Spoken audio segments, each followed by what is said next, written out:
Thank you all for joining us today. We're excited to be here for the launch of the Task Force to Eradicate Anti-Christian Bias as outlined in the President's Executive Order. Joining me today are members of the task force and individuals who have been impacted by the anti-Christian bias.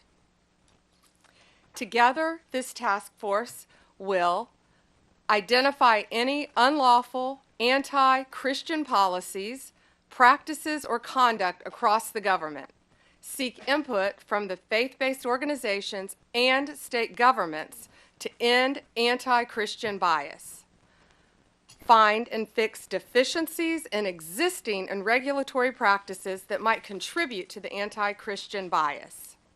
As President Trump has stated, the Biden administration engaged in an egregious pattern of targeting peaceful Christians while ignoring violent anti-Christian offenses. The president is right. Biden's Department of Justice abused and targeted Christians. Pro-life Christians were arrested and imprisoned for peacefully praying outside abortion clinics. The FBI spied on traditional Catholics in their parishes. President Biden declared Easter Sunday to be Transgender Day of Visibility. No longer. Vandalism against churches was 8 times higher in 2023 than it was in 2018.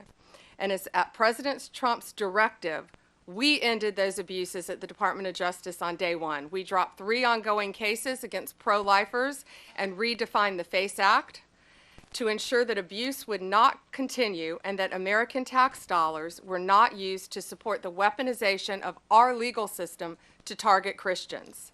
Just a few weeks ago, we convicted a man in Arizona for a plot to bomb Christian churches. The Department of Justice will protect religious liberty for Christians and for all Americans.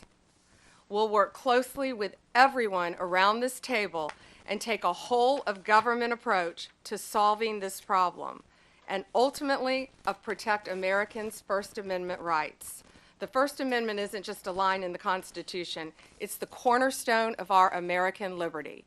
It guarantees every citizen the right to speak freely, worship freely, and live according to their conscience without government interference. Protecting Christians from bias is not favoritism. It's upholding the rule of law and fulfilling the constitutional promise. Thank you to President Trump. We have an incredible opportunity, all of us around this table, to protect the rights of all citizens from discrimination based on their religious beliefs. And thank you all for being here based on this executive order, and I look forward to doing great work together. Now, Deputy Attorney General Todd Blanche has a few words. Good afternoon, everybody. First, thanks everybody for coming and for members of the task force for being here today and for your commitment to this important effort.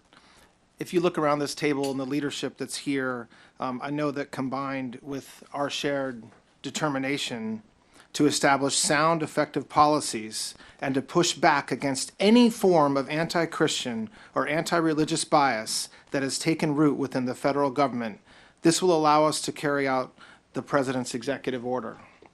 I want to echo what Attorney General Bondi just said. Supporting the free expression of faith is not just a constitutional principle. It is something that all forms of civil government should be encouraging. At its core, the executive order we're here to talk about today affirms a fundamental truth. Every individual has the freedom to choose their religious faith. And once made, that choice should never be subject to discrimination or bias from our government. Now, unfortunately, over the past several years, we've seen troubling signs to the contrary. We have witnessed actions that suggest an underlying bias against people of faith, particularly Christians. This task force was created to make sure this never happens again in America. We will investigate what went wrong, uncover facts, and ultimately chart a path forward. So today, we're going to hear from individuals who will share their personal stories, stories that reflect broader trends and challenges from the Biden administration's policies.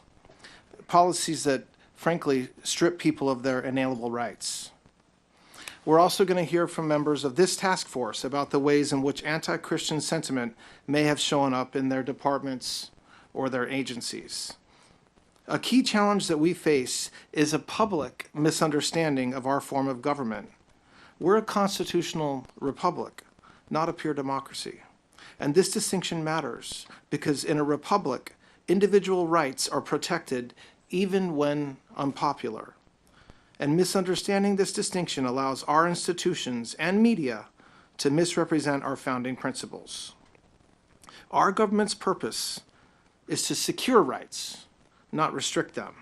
So yes, this task force has a big job ahead, but it's a vital one, and it's one that we're going to get done.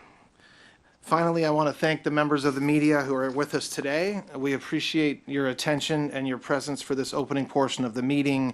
At this time, we'll be moving into our internal discussions, and so if you would please make your way out, we'll then continue with the rest of our work in a closed session. Thank you very much. Can we ask one question on topic? Hi, I'm Monty Torres with Fox 26 News on YouTube. Thank you for checking out our YouTube channel, where we have loads of great content for you to choose from. And while you're here, why not click on the subscribe button right here? That way you can stay in touch with all the latest breaking news, everything news related within the Central Valley. And thank you for watching.